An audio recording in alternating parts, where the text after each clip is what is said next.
بسم الله الرحمن الرحيم ولقد آتينا إبراهيم رشده من قبل وكنا به عالمين إذ قال لأبيه وقومه ما هذه التماثيل التي أنتم لها عاكفون قالوا وجدنا آباءنا لها عابدين قال لقد كنتم أنتم وآباؤكم في ضلال مبين قالوا أجئتنا بالحق أم أنت من اللاعبين قال بل ربكم رب السماوات والأرض الذي فطرهن وأنا على ذلك من الشاهدين.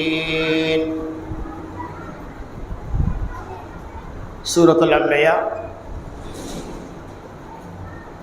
پارہ نمبر 17. ہر قسم کی حمد و ثنا، بڑائی اور کبریائی اللہ تبارک و تعالی کے لیے ہے، جس کی توفیق اور فضل و کرم سے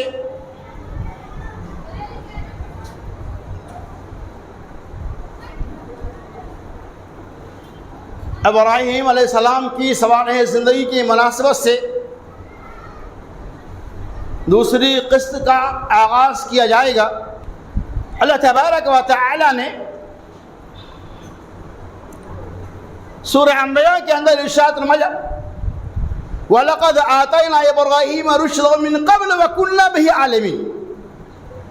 پہلے اب ترجمہ ملاحظہ اللہ نے فرمایا اور تحقیق کے ہم نے حضرت ابراہیم علیہ السلام کو پہلے ہی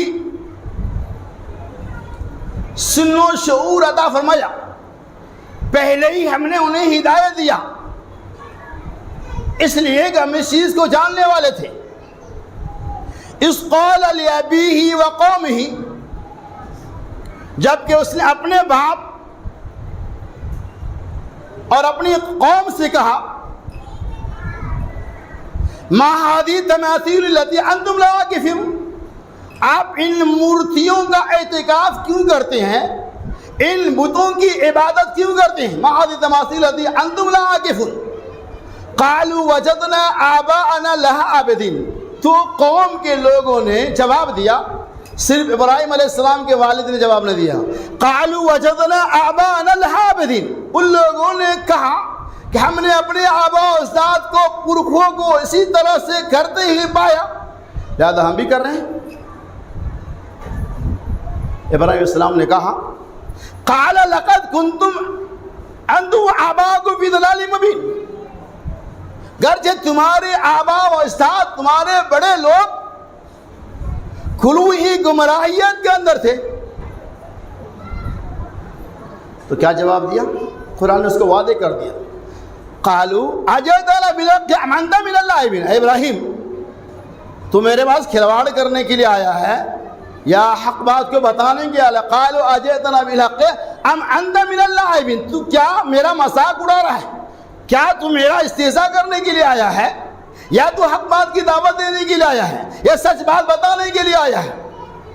ابراہیم علیہ السلام نے کہا کہ سن لو. قال بل ربکم رب السماوات والارض فطرہن وانا علی ذلک من الشاہدین، کہ اللہ تبارک و تعالیٰ تو وہ ہے جس نے زمین آسمان کا پیدا کیا، جس نے ہم کو پیدا کیا، وانا من الشاہدین، اور میں اس بات پہ گواہی دینے والا ہوں، میں اس بات پہ گواہ ہوں.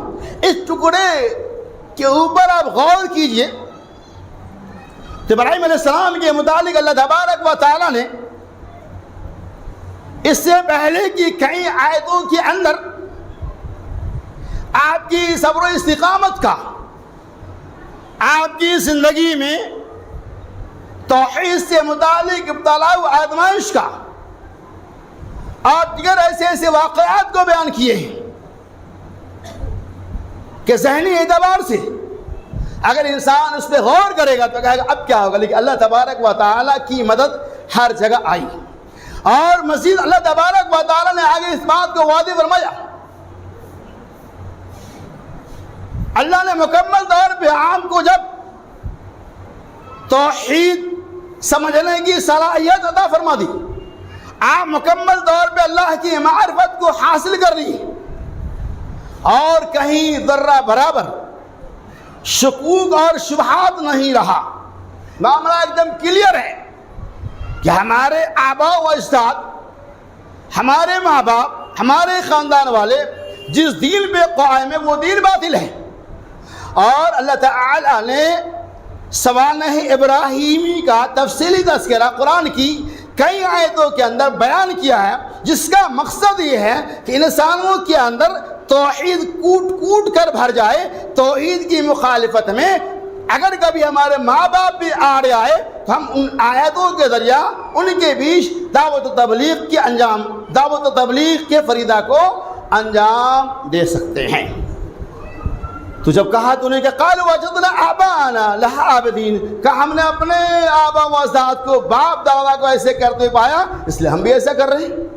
آج یہ معاملہ اس طرح کی باتیں ہیں کہ لوگوں کو بارہ سمجھاؤ، کتنا بھی سمجھاؤ تو وہ یہی کہیں گے کہ ہمارے بڑوں کیا بے وقوف تھے، کیا وہ احمق تھے. تو جواب تو یہ دینا چاہیے، لیکن ان لوگوں نے جواب صحیح نہیں دیا بلکہ الٹا جواب دیا. کہا قالوا وجدنا بالحق ما انت من اللاعبین. دوسری جگہ اللہ نے فرمایا کیا تم ہمارے بیچ اس لیے آئے ہو تاکہ ہم اپنے آباء و اجداد کے دین کو ترک کر دیں، ہم اپنے اصل ادیان کو غرق کر دیں؟ ایسا نہیں ہو سکتا ہے. ابراہیم علیہ السلام جان نے کہا ٹھیک ہے، تم جس چیز کی عبادت کر رہے ہو اس کی کوئی حیثیت نہیں ہے. اللہ تبارک و تعالی نے اس کی ممانعت فرمائی ہے. اللہ کے علاوہ غیر اللہ کی عبادتیں حرام ہیں، لہذا ہم اسے تسلیم نہیں کریں گے. یقین اللہ کی توحید جب دلوں میں پیوست ہو جاتی ہے تو اللہ ان کی مدد کیسے کرتا ہے؟ ان آیت و بینات کے اندر اسی بات کی ترجمانی اللہ تعالی نے بیان کیا ہے. آگے بس نہیں کیا کہ بس اب چھوڑ دو، نہیں، دعوت کا کام شروع ہے. اللہ تعالیٰ جب چاہے ہدایت دے، اسے نہیں تو کسی اور کو تو ہدایت مل سکتی ہے. وہ اگر دعوت کو قبول نہیں کرتا ہے تو کیا ہوا؟ ہو سکتا ہے اس دعوت کے اثرات قوم ملت کے اور دیگر لوگوں کو اوپر پڑے، دیگر لوگ اس سے متاثر ہو. ابراہیم علیہ السلام نے کیا کہا؟ وَتَاللَّهِ لَأَكِيدَنَّ أَصْنَامَكُمْ بَعْدَ أَن تُوَلُّوا مُدْبِرِينَ. اور ہم ان تمہارے بتوں کو، وَتَاللَّهِ لَأَكِيدَنَّ أَصْنَامَكُمْ، اللہ کی قسم ہم تمہارے ان بتوں کو توڑ پھوڑ دیں گے. اس آیت کی تفسیر میں امام بخاری رحمۃ اللہ علیہ نے تفصیلی واقعہ بیان کیا ہے. وَتَاللَّهِ لَأَكِيدَنَّ أَصْنَامَكُمْ بَعْدَ أَن تُوَلُّوا مُدْبِرِينَ. جب تم لوگ جاؤ گے تب، مطلب اس کا یہ ہے کہ جب تم اپنے سالانہ عرس اور میلے میں جاؤ گے، اپنے تہوار منانے کے لیے جاؤ گے، تو ہم اس وقت تنہا رہیں گے اور تمہارے سارے معبودوں کو اشارہ کر دیا. وَتَاللَّهِ لَأَكِيدَنَّ أَصْنَامَكُمْ، سارے معبود کو توڑ دیں گے، اشارہ کر دیا لیکن پرکھا نہیں. اللہ تبارک و بخاری کے اندر اس بات کی وضاحت کی گئی ہے کہ وہ لوگوں کا سالانہ تہوار ہوتا تھا، فنکشن تھا، وہ لوگ چلے گئے. اور ابراہیم علیہ السلام نے کیا کہا؟ قرآن نے وعدہ کیا، اس کو جانے کے بعد موقع ملا.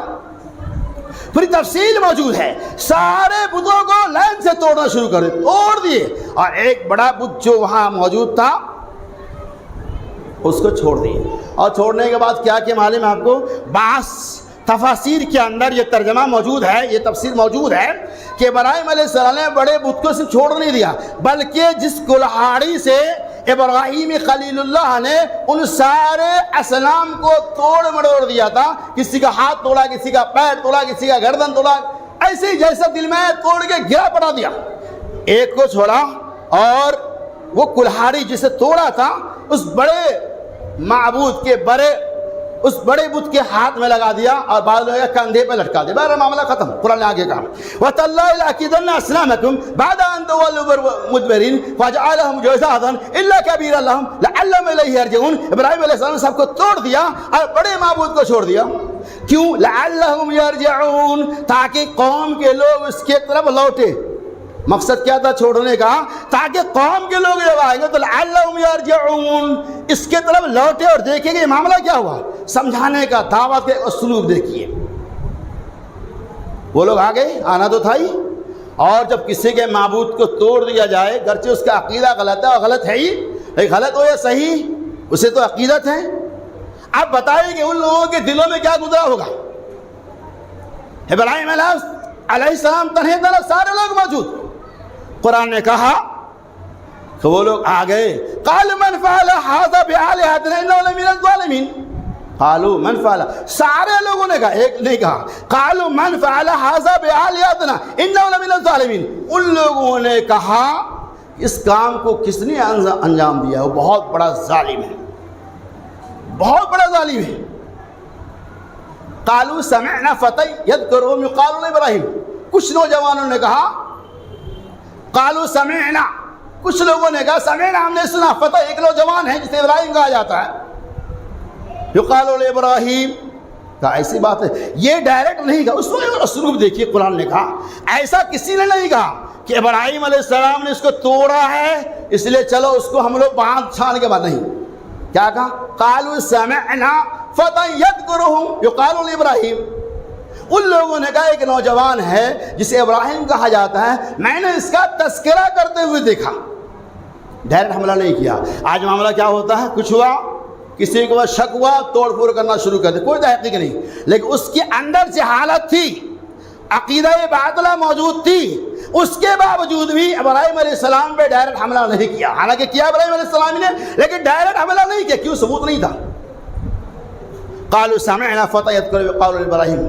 قالوا انت فعلت آلهتنا یا ابراہیم، اے ابراہیم علیہ السلام، کیا تو نے میرے معبود کے ساتھ ایسا کیا؟ قالوا انت فعلت بآلهتنا یا ابراہیم، اے ابراہیم علیہ السلام، کیا تو نے میرے معبود کے ساتھ ایسا کیا ہے؟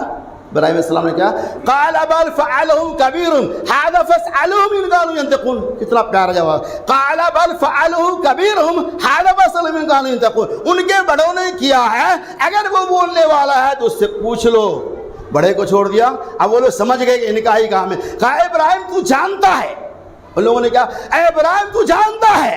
ابراہیم علیہ السلام یہی جواب اصل میں چاہ رہے تھے، اسی لیے اتنا سا تگڑم بازی کو کیا کہ ان سے ہم جواب سنیں.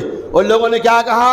اے ابراہیم تو جانتا ہے کہ نہ بول سکتا ہے نہ دے سکتا ہے، بھلا یہ کیسے جواب دے گا؟ قال اف لکم ولما تعبدون من دون اللہ ما لا یملک شیئا ولا ینفع شیئا ولا یضرکم شیئا. افسوس ہے تمہارے لیے، ندامت ہے تمہارے لیے. اف لکم ولما تعبدون من دون اللہ، اور اس معبود کے لیے جسے تم اللہ کے علاوہ کرتے ہو. جب تم جانتے ہو کہ ما لا ینفع، نہ تو وہ نفع پہنچا سکتا ہے، ولا یضرک شیئا، اور نہیں ذرہ بارہ میں نقصان پہنچا سکتا ہے، بھلا اس چیز کی عبادت کیوں کرتے ہو؟ کلیئر ہو گئی بات کہ ابراہیم علیہ السلام نے اس کام کو انجام دیا تھا. امام بخاری رحمۃ اللہ علیہ نے اس آیت کی تفسیر سے کو بیان کرتے ہیں کہ ابراہیم علیہ السلام نے اپنی زندگی کے اندر 3 بار جھوٹ بولا، جو جھوٹ مجازی ہے، حقیقی جھوٹ نہیں ہے. ایک تو وہ کہ اپنے سارہ کو یہ کہا کہ میری بہن ہے. نمبر 2، جب قوم کے لوگوں نے کہا کہ آپ چلو ہمارے ساتھ میلہ میں، کہا قال انی سقیم، کہا میں بیمار ہوں. نمبر 3، کہا کس نے توڑا؟ قال فاسألوا هذا ان كانوا ينطقون، کہا اس سے پوچھ لو، یہ بڑا معبود ہے، بتا دے گا. یہ 3 جھوٹ ہے جسے مجازی جھوٹ کہا جاتا ہے. اب معاملہ کلیئر ہو گیا. تو پتہ ہے چلا ان ساری آیتوں بینات سے کہ اللہ تبارک و تعالیٰ کے علاوہ کوئی مشکل کشا نہیں، اللہ کے علاوہ کوئی سننے والا نہیں، اللہ کے علاوہ کوئی دیکھنے والا نہیں. اب وہ لوگ کیا کریں گے؟ ان کا تو معبود 1-2 تو تھا نہیں، کتنا تھا، سب کو توڑ دیا ایک لائن سے. پھر بھی احساس نہیں ہوا کہ یہ چیز غلط ہے. کیا کہا؟ قالوا وانصروا آلهتكم ان كنتم فاعلین. لوگوں نے کیا کہا؟ قالوا وانصروا آلهتكم ان كنتم فاعلین، کہ اگر تم کرنا چاہتے ہو تو اپنے معبود کی مدد کرو.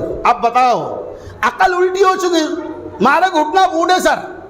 اب کوئی آدمی یہ کہے کہ اپنے معبود کی عبادت کرو، جب معبود ہے تو پھر اپنے معبود کی مدد کرو. جب وہ معبود ہے تو مدد کا کیا معنی رکھتا ہے؟ جسے ہم نے معبود تسلیم کر لیا، جسے ہم نے اولاد دینے والا تسلیم کر لیا، جسے ہم نے مشکل کشا سمجھ لیا، جسے ہم نے بیمار کرنے والا سمجھ لیا، جسے ہم نے اچھا کرنے والا سمجھ لیا، جسے ہم نے غریب بنانے والا سمجھ لیا، جسے ہم نے امیر بنانے والا سمجھ لیا، جسے ہم نے زندگی دینے والا سمجھ لیا، جسے ہم نے موت دینے والا سمجھ لیا، یعنی اسے آپ نے معبود بنا لیا. تو اب جب ساری صفات اس معبود کے اندر ہے تو اس کی مدد کی کیا ضرورت ہے؟ تو یہ جملہ بتا رہا ہے آلہتکم ان کنتم فاعلین، اپنے معبود کی، آلہتکم الہ اللہ، کیا مانا ہوا؟ اپنے اللہ کی مدد کرو. لہذا جب اللہ ہوتا تو کیا مدد کے مستحق؟ نعوذ باللہ من ذالک. گویا کہ بدل دلوں کے ڈھکوسلے باسی آتی، شرک اور کفر کے اندر مبتلا تھا، لیکن اس شرک کو ان لوگوں نے قبول نہیں کیا. وَانْصُرُوا آلِهَتَكُمْ إِن كُنتُمْ فَاعِلِينَ قَالُوا حَرِّقُوهُ وَانْصُرُوا آلِهَتَكُمْ إِن كُنتُمْ فَاعِلِينَ. اور ان لوگوں نے کیا کہا؟ قَالُوا حَرِّقُوهُ، آگ کو روشن کرو، آگ کے ذریعے اپنے معبود کی بات. قالوا حرقوا وانصروا، آگ جلاؤ، وانصروا آلہتکم، اور آگ کے ذریعے اپنے معبود کی مدد کرو، اپنے معبود کے دلے کو ٹھنڈا کرو. ان لوگوں نے آگ کو روشن کر دیا. آگ کو روشن کئی مہینے ابراہیم علیہ السلام کو جلانے کے خاطر آگ کو روشن کیا گیا. بہت بڑا کھڈا، بہت بڑا گہرا کنواں کھودا گیا. اور آپ کو تعجب ہوگا کہ محلے میں اس سے متعلق اعلان کرایا گیا. دور دور سے لوگ نعوذ باللہ من ذالک ابراہیم علیہ السلام کو خاکستر کرنے کے لیے، جلانے کے لیے لکڑیاں اکٹھا کرنا شروع کر دیے. لکڑیاں اکٹھا کرنا شروع کر دیا. اور میں آپ چلیے اور آگے. ابن حاکم کے اندر روایت موجود ہے کہ اس وقت جو خاتون بیمار تھی، جن کا بچہ بیمار تھا، وہ یہ نظر مانتی تھی کہ اگر میرا بچہ شفا مند ہو گیا، میرا بچہ بیمار سے اچھا ہو گیا، تو میں نظر مانتی ہوں کہ میں ابراہیم کو جلانے کے لیے لکڑیاں اکٹھا کروں گی. نظر مان رہی تھی، لکڑیاں جمع ہو گئی. قرآن آگے کا قالوا حرقوا وانصروا آلہتکم ان کنتم فاعلین قلنا یا نار کونی بردا وسلاما علی ابراہیم. اور عرش والا کہہ رہا ہے، عرش والا جس کی عبادت کرے، ساری کائنات پوری دنیا مل کر ایک انسان کو نقصان پہنچانا چاہے، محمد رسول اللہ صلی اللہ علیہ وسلم نے ارشاد فرمایا اسے نقصان نہیں پہنچا سکتا. پوری کائنات مل کر ایک آدمی کو نفع پہنچانا چاہے، وہ نفع نہیں پہنچا سکتا جب تک اس نفع اور نقصان پہ اللہ تبارک و تعالیٰ کی مرضی اور اللہ کا حکم نہ ہو. آگ جلائی گئی، جل تو گیا، شعلہ بلند ہو گیا، ان کی شعاعیں آسمان کی طرف جا رہی ہیں، اطراف و جواری میں پھیل رہی ہے. کسی کی ہمت نہیں ہے کہ ابراہیم علیہ السلام کو اٹھا کر، ابراہیم علیہ السلام سے کہا گیا اس آگ میں آپ کو ڈالا جائے گا. قرآن نے واضح کر دیا، تیاریاں ہو گئی. کسی کی ہمت نہیں ہوئی. فارس شہر کا ایک بزرگ آیا اور منجبیق ایک آلہ تیار کیا، اس کے لیے ایک الگ سے بلڈوزر بنایا گیا، اور ابراہیم علیہ السلام کو اس بلڈوزر کے اندر، منجبیق کے اندر، کیسے وہ بھی ایسے نہیں ڈال دیا، پوری طرح سے باندھ دیا. اللہ اکبر. اللہ کیسی حفاظت ہے. ابراہیم علیہ السلام کو باندھا جا رہا ہے، ہاتھ پیر پورے جسم اطہر کو باندھ دیا گیا. اللہ کے علاوہ کوئی معین و مددگار نہیں، صرف اس بنیاد پر کہ ابراہیم علیہ السلام نے اللہ کی توحید کو پیش کیا تھا. باندھ دیا گیا، اس جھولے میں ڈالا گیا، جھولے کو میں جھلایا گیا، اور اس منجبیق اس آگ کے شعلے میں ڈال دیا گیا. پوری قوم خوشیاں منا رہی ہے کہ ابراہیم علیہ السلام کا کام تمام ہو گیا. حقیقت حال یہی ہے، اور بھی خوشیاں منا رہی ہیں. نظریں مانی تھی وہ تو ان کے لیے اور نور والا نور ہو گیا کہ اب جل گیا، اب ہم لوگ سکون سے رہیں گے، اب ہمارے معبود کی کوئی برائی بیان نہیں کر سکتا ہے. چلے گئے یہ لوگ، خوشیاں منا رہے ہیں کہ جل گئے. رب عرش والے نے اعلان کیا قلنا یا نار کونی بردا وسلاما علی ابراہیم. اللہ نے کہا کہ اے ابراہیم، اے آگ ابراہیم کے لیے سلامتی والا بن جا. ڈالے جانے کو معلوم ہے آپ کو، آپ کے پاس مختلف طرح کے بارش کے فرشتے، ہواؤں کے فرشتے مدد کرنے کے لیے آ گئے. ابراہیم علیہ السلام نے کہا اے فرشتوں کی جماعت، اس آگ میں جس رب العالمین کے خاطر ڈالا گیا ہوں، وہی رب العالمین میری اس آگ سے حفاظت کرنے والا ہے. نعم المولا و نعم حسبنا اللہ و نعم الوکیل، نعم المولا و نعم النصیر. اس دعا کو پڑھتے رہے، اللہ کی مدد آئی. آگ کی طاقت یہ تھی کہ خاکستر کرنا، لیکن اللہ کا حکم کہ آگے اور کیا فیصلہ ہوگا. آگ ٹھنڈی گلزار بن گیا. جب پورا مجمع ہوا دیکھ رہا ہے، آگ کا شعلہ بھوت گیا. اب دیکھ رہا ہے کہ ابراہیم علیہ السلام اس سے نکل گئی، ایک بال بھی بیکار نہیں ہوا، ایک بال بھی آپ کا نہیں جلا۔ کیا پتہ چلا اس سے، حدیث پاک سے اور اس آیت پاک سے، کہ آگ کی خاصیت ہے جس چیز کو لپک لے اسے جلا کر خاک کر دے، اس کی خاصیت ہے جلانا، لیکن اللہ تبارک و تعالیٰ نے اسے حکم نہیں دیا تھا۔ لیکن اللہ کا حکم آیا، ابراہیم علیہ السلام اس طرح سے بچا لیے گئے، وہاں سے ایک دم نکل گئے اور چلیے آگے۔ اس آگ کے اندر کتنے دن رہے؟ اللہ اکبر۔ ابن کثیر کے اندر یہ واقعہ موجود ہے، روایتیں موجود ہیں۔ کتنے دن رہے؟ 2 دن، 4 دن، 8 دن، 10 دن نہیں، 40 سے لے کر 50 دن تک۔ اللہ اکبر، 40 سے 50 دن تک اس آگ کے اندر جل رہے ہیں۔ اور 50 دن کے بعد جب واپس آتے ہیں تو آپ نے کیا کہا؟ قوم ملت سے معلوم ہے، اللہ اکبر، کہ جتنا آرام دنیا میں مجھے 40 اور 50 دن کے اندر ملا تھا، میں نے اپنی زندگی میں جتنی راحت، جتنا آرام ان 40 اور 50 دنوں کے اندر پایا تھا، مجھے اس سے پہلے اتنا راحت اور اتنا آرام کبھی نہیں ملا۔ کیا ہے عرش والے کا فیصلہ؟ کہ اس سے آرام مجھے نہیں ملا۔ اور جو آگے تو بیٹھے نہیں بلکہ اللہ تبارک و تعالیٰ کے دین کی نشر و اشاعت کر رہے ہیں۔ قرآن نے دوسری جگہ اور اس کا اعلان کر دیا۔ اللہ تبارک و تعالیٰ نے سورہ صافات آیت نمبر 100 سے لے کر 100 تقریباً 6 آیتوں کے اندر ابراہیم علیہ السلام جب وہاں سے نکلے تو بیٹھے نہیں، قرآن نے واضح کر دیا، وقال انی ذاہب الی رب سیہدین رب حب لی من الصالحین۔ کیا کہا؟ وقال انی ذاہب الی رب سیہدین، میں ہجرت کر کے جاتا ہوں، مجھے یقین ہے کہ اللہ تبارک و تعالی ہماری رہنمائی کرے گا۔ الی رب سیہدین رب حب لی من الصالحین، اے رب العالمین تو مجھے ایک نیک، صالح اور پردوار اولاد عطا فرما دے۔ سفر شروع ہو گیا، ہجرت کا سفر جاری ہے، دعوت و تبلیغ کے میدان میں موجود ہے، آپ رک نہیں گئے، دعا کر رہے اللہ سے۔ اللہ نے کہا وَبَشَّرْنَاهُ بِغُلَامٍ حَلِيمٍ، اللہ تبارک و تعالیٰ نے آپ کو ایک بردبار، ہونہار، ہوشیار لڑکے کی بشارت دی، اور وہ لڑکا پیدا بھی ہو گیا جس کا نام ابراہیم خلیل اسماعیل ذبیح اللہ ہے۔ اور پھر پیدا ہونے کا قرآن کو فساد دیکھیں، فَلَمَّا بَلَغَ مَعَهُ السَّعْيَ قَالَ يَا بُنَيَّ إِنِّي أَرَىٰ فِي الْمَنَامِ أَنِّي أَذْبَحُكَ فَانظُرْ مَاذَا تَرَىٰ۔ فَلَمَّا بَلَغَ مَعَهُ السَّعْيَ، اور وہ بچہ جب پیدا ہوا اور جب وہ چلنے لگا، دوڑنے دھوپنے لگا، تو قرآن نے کیا کہا؟ اللہ تعالیٰ فرمایا ابراہیم اے اسماعیل انی اریٰ فی المنام انی اذبحک فانظر ماذا تریٰ، میں خواب میں یہ دیکھتا ہوں میں تمہیں ذبح کر رہا ہوں، تمہاری کیا رائے ہے؟ آزمائش کی گھڑی دیکھیے، آخری عمر میں 86 سال کی عمر میں تقریباً اللہ نے اسماعیل ذبیح اللہ دیا، اور خواب کے ذریعہ اللہ یہ باور کرا رہا ہے کہ اے لختے جگر اسماعیل، میں خواب میں یہ دیکھتا ہوں انی اذبحک فانظر ماذا تریٰ، میں تم کو ذبح کرتا ہوں، تمہاری کیا رائے ہے، تمہارا کیا خیال ہے؟ تو اس کے بعد انشاءاللہ جو تیسری کڑی اس کے بعد کے خطبہ جمعہ میں کریں گے۔ اللہ تعالیٰ سنی تمام باتیں کو ہمیں اور آپ کو عمل کثیر کی توفیق رفیق فرمائے۔